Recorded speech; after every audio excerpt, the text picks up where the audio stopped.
the businessman versus an artist? Like, what's that balance? You get to make music and do business at the same time, and figure out ways to leverage music into endeavors and vice versa. So, tell us where you at in the game. In the beginning, that music was my talent. Right. I understood what it was to make a record, but business has always been my passion. Okay. I wanted to do business in the end of this anyway. That was the vision I had for myself, because I just felt like that's who I am. When I was in the block, when I was on the street, I really ran the business. I ran it the right way. I ran it safe. I didn't get caught up. You know, thank God I made it out the game without a stain on my jersey, because I ran a tight ship. And music was just, I learned from music. I understood music. I love it to this day. But I also understand that that's just a small fraction of who and what I am. And business was the thing for me, because you don't just walk off the street and just go straight into business. You have to build some type of credibility. So when I took the Snowman and made it a brand, when I showed people I understood marketing by giving out all those Trap or Die CDs to get a buzz, when I went to Def Jam and negotiated my deal, when I went to Bad Boy and negotiated my Boys in the Hood deal, at the same time that I was on Def Jam, because I knew Jay and Puff, and I did all those things, it was just like, this is what I want to do.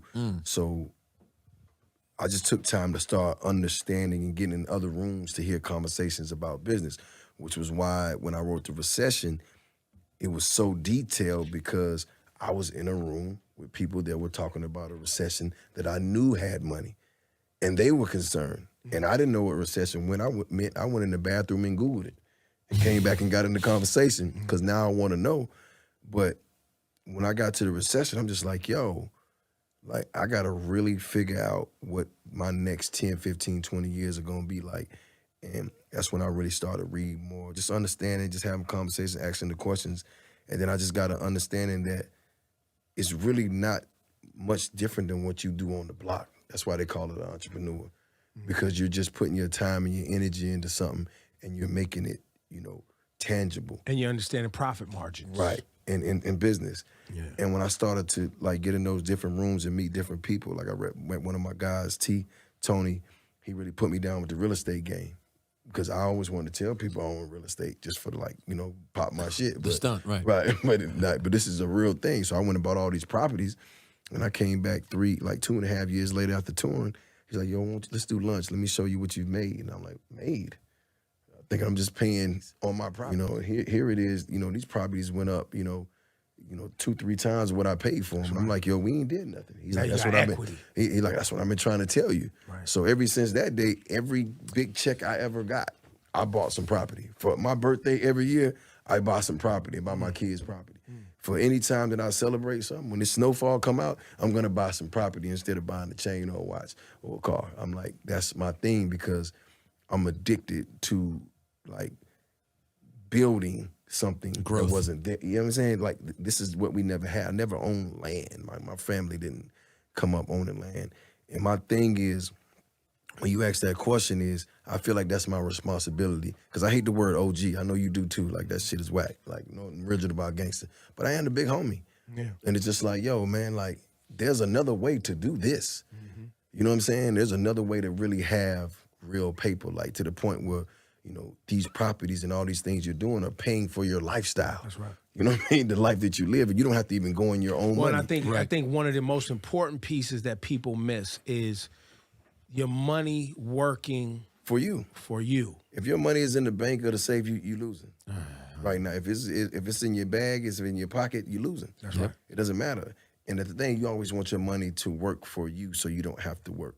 Because the end of the day is you want to be debt-free, and you want to be in a position that where you're living off of what you created, and you don't have to even touch what you had. Business was your passion. Correct. Which is interesting, because you've always been so good at the business part of it. I never thought about what an advantage that is, that you already came into it thinking, I'm an entrepreneur. This is now the way that I have an in. I wonder, do you ever look around at other people? So you were in the Jeezy business. I wonder if you ever look around at other people's businesses and go, man, if I was in that person's spot, what you could have done with that? I'm gonna tell you two things. So the first thing is, I came in the game, I said I was corporate thugging.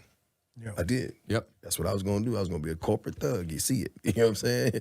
Like, you know, it's all funny till you find out the guy in the baseball cap The guys in the suits work for him. You know what I'm saying? So it's that. And then also said it was thug motivation, meaning that I was carving my lane. Like what I'm doing is a product, it's a thing, it's an experience. Like you come over here, I'm gonna tell you about how I evolved from the street. And that was what I did. But if you ask me, when I look at Magic Johnson, I'm like, that's business, bro. You know what I'm saying? You look at somebody like who's a great friend of mine, like Tony Robbins. He get it. Like he packaged himself and he makes these businesses around who he is. And for me, like when I see stuff like that, that's inspiration for me because I understand there's no glass ceiling for that. And I always hear people like, oh, you've been doing this so long, whatever. Like ain't no expiration date on being successful, man. Ain't no expiration date on taking care of your people. Ain't no expiration date for bringing, giving people an opportunity they would never have. Ain't no expiration date on inspiring people, motivating people, none of that. Ain't no expiration date on money. You know what I'm saying? And it definitely ain't no expiration date on bills. Right. Let's be clear. You feel me? So when I see that, it just, and I talk to Tony, Tony all the time. John Maxwell's another one of my guys. Robert Greene, I go sit down and have lunch with him. And, if you guys don't know Robert Who's Robert Greene? Robert Greene is, he wrote 48 Laws of Power, Art of Seduction, all those books. I sit down with him and, have lunch and ask questions, but not because I want to know, but then also how do I package this up, the knowledge I learned, and put it in whatever I have to translate it to my people. Like, there's another way to go about this, or this is what I learned. And again, going back to that Recession album, I learned a lot of things.